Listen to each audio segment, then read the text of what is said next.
मेरा ताल्लुक बकौल मुश्ताक अहमद यूसुफी, मेरा ताल्लुक तो उस भोली भाली नस्ल से है जो ये समझती कि बच्चे बुजुर्गों की दुआओं से पैदा होते हैं। जमाना बड़ी तेजी से बदल रहा है साहब। आजकल किताबें लाइब्रेरीज में कम और रद्दी की दुकान में ज्यादा मिल रही।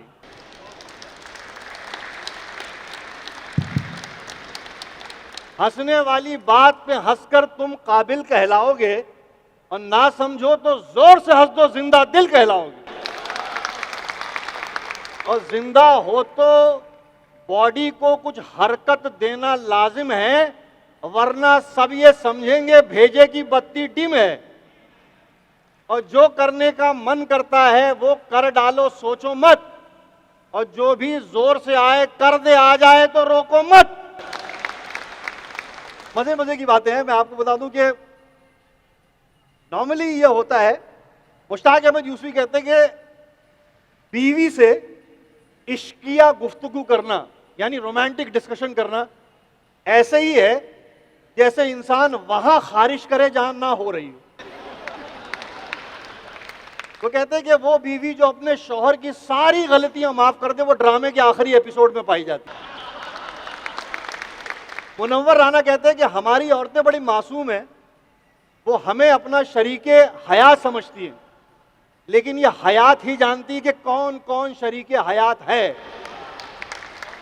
वो कहते हैं कि शादीशुदा जिंदगी में सुकून ढूंढना जो है वो रेलवे स्टेशन में असली मिनरल वाटर ढूंढने की तरह है, नहीं मिलता भाई साहब। और मेरे नजदीक शादी तो वो जनाजा है जिसमें दूल्हा डिजाइनर शेरवानी का कफन पहन के घूम रहा होता है। अहमद फफूंदवी का शेर है कि मोहब्बत आजकल एक शगल है बेरोजगारों का। मोहब्बत आजकल एक शगल है बेरोजगारों का, नहीं लगती है जिसकी नौकरी वो दिल लगाते हैं। हर जगह बंदोबस्त रहता है। और जैसे ये लिटरेचर की महफिल है, शेर व शायर, बड़े अच्छे अच्छे अदीब, बड़े अच्छे अच्छे शायर आते हैं। बट मेरा दर्द ये है कि जितना लिटरेचर आप देखें वो खवातीन की, औरतों की तारीफ में है। दे डिजर्व ऑल्सो, है ना। मैं अभी right now I can prove it. आप एक गाना है, आप सबने सुना होगा, एक लड़की भीगी भागी सी, सोती रातों में जागी सी। सुना है आप लोगों ने? बहुत पुराना सुना है, सुना है साहब। देखिए रोमांटिसिज्म की इंतहा है, लड़की है, भीगी है, भागी है। अब कैरेक्टर चेंज करते हैं। एक लड़का भीगा भागा सा, कसम खुदा की चोर वाली फीलिंग आती है। क्या लेके भागा है, क्यों भागा है, किसका कुत्ता दौड़ा रहा है, भागा तो भागा क्यों है ये? क्या ओलंपिक में हिस्सा लेने वाला, क्यों भागे जा रहा है मुसलसल यार? देखो इतना परिवर्तन आ जाता है। आपने कभी किसी शायर को सुना, ओहो तुम्हारे कान के खुरदुड़े बाल, मजा आ गया जिंदगी में, ओहो तुम्हारे छाती की घुंघराली उभाल, जी चाहता है मुंडी घुसा के दम तोड़ दूं उसमें? नहीं होता है, नहीं होता है। औरतों के बारे विद ड्यू रिस्पेक्ट खवातीन के बारे में कहा जाता है कि तुम्हारी आंखें झील जैसी है, हमारे के म्युनिसिपैलिटी के गटर खुला हुआ है भाई साहब। तुम्हारी जुल्फें जैसे काली रात, ये क्या पथरीली घाटी पे घास उगा हुआ है। एक लाइन गजब है, तुमको फुर्सत से बनाया गया तो हमको बनाने के लिए क्या टेंडर निकला था? तुम्हारा जिस्म ताजमहल है भाई साहब, हमारा भूत बंगला है। ये लाइन गजब है, वो अगर अदा से मुस्कुरा दे तो महफिल में बाहर आ जाए, हम मर्द उसी अदा से मुस्कुरा दे तो बिरादरी से बाहर आ जाए। मैं तो कहता हूं कि औरत अगर मुमताज है तो मर्द भी उसका सरताज है भाई साहब। औरत अगर हुस्न की देवी है तो मर्द भी मोहब्बत का फरिश्ता है। ये अलग बात है, घर में गुस्सा तो भी बोलती शैतान आ गया, निकालो इसको। वैसे जबान के साथ सबसे बड़ा अच्छा मामला ये कि जबानें जो है, कुछ लोग प्योरिस्ट होते हैं ना, तो वो उनका, जैसे मेरे कुछ दोस्त है वो कहते हैं यार भाषा जो है या तो हिंदी होनी चाहिए या तो उर्दू होनी चाहिए, ये जो मिक्स्ड भाषा है बहुत खराब है। तो मैंने कहा कि नहीं भाई देखो, हिंदुस्तानी भाषा सबसे खूबसूरत होती है ना।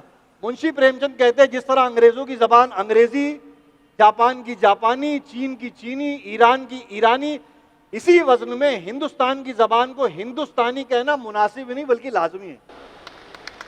क्योंकि हिंदुस्तानी हिंदी और उर्दू की चार दीवारी को तोड़कर दोनों के दरमियान रब्त पैदा कर देती है, ताकि दोनों बेतकल्लुफ होकर एक दूसरे के घर आ जा सके।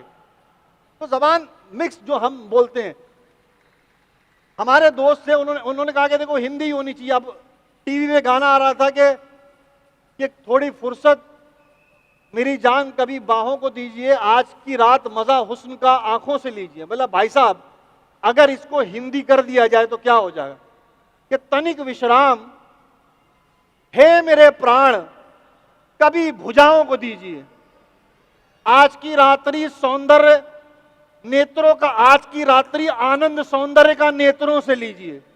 वो आंखें फोड़ने का मन करेगा भाई। अभी डायलॉग है, रिश्ते में तो हम तुम्हारे बाप होते हैं, नाम है शहंशाह। अच्छा लग रहा है? संबंध अनुसार हम तुम्हारे पिताश्री होते हैं, परिचय मात्र चक्रवर्ती सम्राट। धर्मेंद्र कितने अच्छे लगते हैं कि कुत्ते मैं तेरा खून पी जाऊंगा, स्वान मैं करूंगा तेरा रक्तपान। भाई साहब नहीं मजा आ रहा। सनी देओल कहते हैं कि 2.5 किलो का हाथ जब किसी पर पड़ता है तो आदमी उठता नहीं, उड़ जाता है। अब हिंदी में बोल लीजिए, ये 2.5 किलोग्रामी हस्त पिंड जब किसी जीवधारी की कनपटी के निचले भाग पर बसता है तो केवल चेतना शून्य नहीं होता, अपितु धरातल का मोह त्याग कर वायुमंडल में विलीन होने को विवश हो जाता है। ये तो बहुत मेहनत का काम लग रहा है भाई साहब। इस तरह से है कविता हो जाएगी। आप सोचिए, अजीब अजीब लाइनें। गुलजार साहब ने कहा था कि जंगल जंगल बात चली है, पता चला है चड्डी पहन के फूल खिला है। अभी सोचो, अरणय अरणय वार्ता पसरी ज्ञात हुआ है, लंगोट धार कर पुष्प उगा है, पुष्प उगा है। कैसा फील आ रहा है साहब? अलग ही फील आ रहा है साहब। है कॉमेडी सिर्फ हंसाने का एक जरिया नहीं बल्कि समाज का आईना भी है। जब इस आईने में रहमान खान की झलक पड़ती है तो हंसी के साथ सोच भी जन्म लेती है। रहमान खान एक नाम नहीं, एक मजाकिया तहजीब का सिलसिला है। एक फनकार, एक स्टेज आर्टिस्ट, एक मुसन्निफ और एक संजीदा स्टैंड अप कॉमेडियन, जिन्होंने अपनी अदाकारी और शाइस्ता अंदाज से उर्दू अदब को और कॉमेडी को एक अलग पहचान दी। कह सकते हैं टीवी और थिएटर और डिजिटल दुनिया में एक खास अलग पहचान बनाई। मेरे साथ इसी मौजू पर बातचीत करने के लिए मौजूद हैं एक अजीम शख्सियत जनाब आली मोहतरम रहमान खान साहब। सर आपका DN24 में बहुत बहुत इस्तकबाल, बहुत बहुत खुशामदीद। बहुत शुक्रिया, बहुत शुक्रिया। कैसे हैं आप? मैं बहुत बढ़िया, बहुत अच्छा हूँ। अगर मैं आपसे पूछूं आपके लिए स्टेज क्या है? वो स्टेज, देखिए स्टेज तो it's happened way back when I was a student, college में था। और थिएटर के हवाले से मेरी 2 लाइनें सुन लीजिए। वो मैं कहता हूँ कि खुश फहम अदा, शेर व अदब, बोलने का ढंग, जो कुछ मुझे मिला है वो थिएटर से मिला है। तो स्टेज जो है वो ज़िंदा रहने का एक बहाना है और अपनी जो अस्तित्व की या वजूद की जो जद्दोजहद है उसका एक बहुत बड़ा कारण है जो खुशी देता है। और live when you perform, when you are doing something live, you get instant reaction, instant response, तो जो ताकत देता है, मोराल ऊपर करता है और एक बहुत फील गुड फैक्टर है स्टेज। और उसके बिना मैं I prefer live performance, stage performance as compared to television और अदर जो भी है। तो ये मेरे लिए बहुत मोहब्बत है स्टेज, अगर इन शॉर्ट कहें तो। अगर मैं आपके करियर की बात करूं तो जैसे यूट्यूब से स्टार्ट हुआ था, आज इस मुकाम पे पहुंच गए हैं, कितना फख्र महसूस करते हैं आप अपने ऊपर? नहीं, फख्र तो ऐसा है कि देखो, ऐसा है कि सोचा नहीं था कि जर्नी इतनी तवील होगी। मैं तो शुरुआत यूट्यूब से भी पहले मेरी शुरुआत टेलीविज़न से रही। 2007 the great Indian laughter challenge, फिर कॉमेडी सर्कस, फिर कॉमेडी का मां मुकाबला, छोटे मियाँ बड़े मियाँ, अभी पिछले साल द कपिल शर्मा शो। तो टीवी तो बहुत किया और जो मॉडर्न स्टैंड अप था, कंटेम्प्रेरी स्टैंड अप, वो भी शुरू हुआ 2018 से। जो यूट्यूब की जर्नी शुरू हुई या डिजिटल स्पेस में, चाहे वो टिकटॉक के वीडियोज़ आए, फिर इंस्टाग्राम आए, तो नई तरह की कॉमेडी को अडाप्ट करने की कोशिश की और बहुत हद तक कामयाबी मिली। अब पिछले 2 साल से, 1-1.5 साल से अदब की तरफ जो है रुझान है, जो थिएटर से शुरू हुआ था, तो उसकी कोशिश है। और अदब को, हमारे हिंदुस्तानी ज़बान का लिटरेचर, उसको दुनिया भर में पहुंचाने की कोशिश कर रहा हूं। और बस जैसे जश्न अदब में आपसे मुलाकात हुई और जश्न अदब में आपने परफॉर्म किया, 4 चांद लगा दिया महफिल में, कह सकते हैं। और इस तरह के फेस्टिवल होना आज के टाइम में कितना अहम हो चुका है? बहुत ज़रूरी है, क्योंकि अब जो जिस तरह की जो एक एक तरह की वेव चल रही कि उसमें हर तरह जो है परफॉर्मिंग आर्ट के नाम पे बहुत सारी चीज़ हो रही है, लेकिन जश्न अदब की खास बात यही है कि उसमें अदब है ही, और वो अदब को ही जो है केटर ज़्यादा करते हैं, और दे सी टू इट कि जो भी आर्टिस्ट आ रहा है, जो भी फनकार आ रहा है, अलग अलग आर्ट फॉर्म से, चाहे वो सिंगिंग हो, चाहे वो पोइट्री हो, चाहे वो डांस हो, या दास्तान गोई हो, थिएटर हो, या मेरा जो लिटरेरी, मैं स्टैंड अप आर्टिस्ट अपने आप को कम ही कहता हूँ, मैं बेसिकली लिटरेरी ह्यूमर ज़्यादा कहता हूँ, लिटरेरी ह्यूमर को प्रोजेक्ट करने की कोशिश कर रहा हूँ। तो जश्न अदब बहुत बड़ा काम कर रहा है देखा जाए तो, और वो एक बीड़ा उठाया, जैसे आज मॉल में हुआ शो, और ऐसी जगहों पर अदब को लेके जा रहा है जहाँ पर लोग वॉक इन भी जो लोग देख रहे हैं वो कनेक्ट हो रहे हैं, और जैसे वो पैन इंडिया करते हैं वो, और बहुत बड़े लेवल पे करते हैं। बहुत कम तंजीम है जो, मेरे ख्याल से वो इंडिया की अकेली तंजीम है जो पैन इंडिया इस लेवल पे कर रही है, तो वो बड़ा दिल गुर्दे का काम है, हिम्मत का काम है। मैं उनकी हिम्मत की दाद देता हूँ कवर रंजीत चौहान साहब की। वाकई काबिल तारीफ है। ऐसे जगह लोग सिर्फ शॉपिंग के लिए आते हैं या और फिर यहाँ पर सिर्फ वो अपनी शॉपिंग को छोड़ के ऐसी चीज सुनने के लिए मिले, तो वाकई काबिल तारीफ बात है। अगर उर्दू के लिहाज से बात की, जैसे आप जब परफॉर्म कर रहे थे आपने सोशल मीडिया का भी जिक्र किया, उर्दू जबान की आज हालत कैसी है, किस नजरिए से देखते हैं? सोशल मीडिया आने से तरक्की मिली है या खतरा के लिए भी बन सकी है? जैसे आपने गालिब का भी जिक्र किया। वो हमेशा से ही है ना, एक अच्छाई और बुराई, अच्छा काम और एवरेज काम, मीडियोकर काम, इसकी लड़ाई चलती रहेगी, वो होता ही रहेगा ये। और जैसे सोशल मीडिया के अगर मुस्बत पहलू देखा जाए तो आज बहुत सारे यंगस्टर्स, जैसे ज़बान जो है उर्दू ज़बान किसी एक मज़हब की इजारादारी नहीं है, वो हिंदुस्तानी ज़बान है। और आज जो बहुत सारे इरेस्पेक्टिव मुस्लिम नॉन मुस्लिम सब तरह के शायर जिस तरह की शायरी कर रहे हैं, और वो सोशल मीडिया की ताकत है कि जिसकी वजह से लोगों तक पहुंच रहे हैं, पूरी दुनिया में पहुंच रहे हैं और उर्दू पहुंच रही। हाँ, ये भी बाय प्रोडक्ट है कि इसके साथ साथ खराब कंटेंट भी आएगा, और लेकिन ये खुशी की बात है कि हम पॉजिटिव एस्पेक्ट्स की तरफ अगर ज़्यादा तवज्जो देंगे तो वो ज़्यादा वो सूदिंग है, ज़्यादा आपको मतलब एक हिम्मत देता है, तो उसका फ़ायदा मुझे ज़्यादा दिखता है। हाँ, नेगेटिविटी तो होगी, ख़राब या एवरेज ये शायरी के नाम पे जो है चिड़ी मारी या तुकबंदी वाला भी काम हो रहा है, जो मीडियोकर काम भी हो रहा है या बुरा काम भी हो रहा है। बट हाँ, सोशल मीडिया की वजह से बहुत दूर तक पहुंच रही है बात, और अच्छा है उसका, मैं उसको एक पॉजिटिव वे में देख रहा हूँ कि उसके वजह से काफ़ी बेहतर है। जैसे आपने गालिब का जिक्र किया था, मैं उस चीज़ को दोहराना चाहूँगा, गालिब के जो अशार है भी नहीं वो सोशल मीडिया में मौजूद है। वो है क्योंकि अब वो मामला ये है कि लोगों को पता नहीं है। अच्छा, अब पहले से ही है, जो व्हाट्सएप ग्रुप में आता था कि वो कोई भी गालिब के नाम से वो शेयर लगा दिए कि क्यों कब्र खोद रहा है गालिब, ला फावड़ा मुझे दे मैं खोदता हूँ। अभी ये कब्र खोदने वाली बात और गालिब मतलब, और अफसोस इस बात का है कि चूंकि वो सोशल मीडिया है, पॉपुलर मीडिया में, तो कई बार कुछ बड़े लोग भी है ना, वो उसको एज इट इज कोड कर देते हैं। बहुत बड़े बड़े नाम, बॉलीवुड के भी नाम है, उनको पता अदब से ना वाकफियत का भी वजह हो सकती है, तो उसका नुकसान भी होता है कि गालिब के नाम से या जॉन के नाम से या गुलजार के नाम से बहुत सारा काम ऐसा है जो जा रहा है।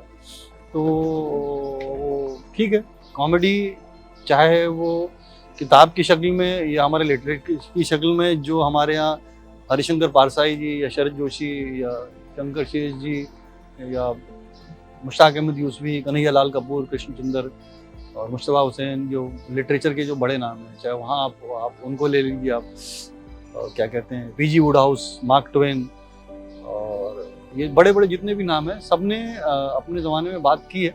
और बात वो जो सामाजिक असमानता है या जो भी सोसाइटी में, जो भी मेरे लिए कॉमेडी वो है जो चीज़ आपको समाज में नज़र आ रही है, ऊंच नीच, और वो चीज़ें जो आपको बॉदर कर रही है, मैं अपने शब्दों में उन चीज़ों पर अपना टेक लेता हूँ, कटाक्ष करता हूँ, व्यंग करता हूँ, और कभी हार्श होता है, कभी माइल्ड होता है, कभी सरकाज़म होता है, जिस तरह से जो मुझे नज़र आता है, और मुझे पछतावा कभी नहीं होता है। मैं पूरी कोशिश ये करता हूँ, हाँ, मैं अपने क्राफ्ट पर काम करता रहता हूँ कि इसको और किस तरीके से पहुँचाई जाए, कि बात जैसे किसी बड़े तंज़ मिज़ाह निगार ने गालिबन सैयद ज़मीर जाफरी साहब ने एक जुमला कहा था कि सटायर के हवाले से, कि अच्छा तंज वो होता है कि आप किसी के जूते पर इस अंदाज से पाँव रखें कि उसकी पॉलिश ना खराब हो। तो बात आप इस तरह से तंज में कहिए, सटायर में, कि आपकी बात उस तक पहुंच जाए और जैसे गोपी चंद नारंग का कहना भी है कि माशरे की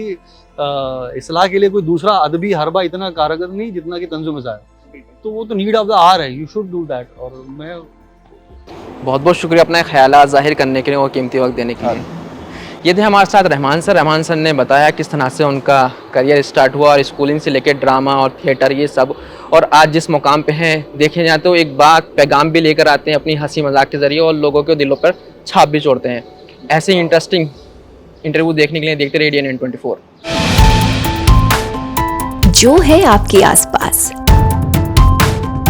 आपके शहर का खास, वो दिखाएगा आपको DN 24, आपका अपना डिजिटल न्यूज नेटवर्क। तो फिर कीजिए लाइक, सब्सक्राइब और फॉलो।